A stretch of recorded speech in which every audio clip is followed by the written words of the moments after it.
Multiple U.S. Army commandos were killed in an ambush in West Africa yesterday, and officials now believe an al-Qaeda affiliate is to blame in a region now teeming with terrorists from ISIS, Boko Haram, and al-Qaeda. Lucas Tomlinson is at the Pentagon tonight with the latest. Clearly, there's risk for our forces in Niger. 3 U.S. Army Green Berets were killed in an ambush in the landlocked West African nation late Wednesday afternoon. 2 other Special Forces soldiers were wounded and flown to a military hospital in Germany, where they are expected to recover. 10 Green Berets in all were attacked 120 miles north of Niger's capital, near the border with Mali. Officials say they were on a routine patrol accompanying local forces, who the U.S. military has been training for over a decade. The terror group Al-Qaeda in the Islamic Maghreb, or AQIM, is suspected of carrying out the deadly attack. U.S. officials tell Fox as ISIS fighters are squeezed out of Syria and Iraq, they have found a safe haven in West Africa.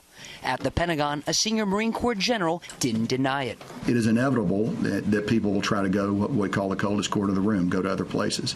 They tried to go to Libya. It didn't work out real well. Officials tell Fox there was no U.S. surveillance drone overhead at the time of the attack. The Pentagon would not confirm. We're not prepared to go into any details on them right now. There are roughly 6,000 U.S. troops on the African continent, 800 now on the ground in Niger, mostly stationed at 2 air bases. General McKenzie says more U.S. troops have arrived recently to support a second drone base inside Niger.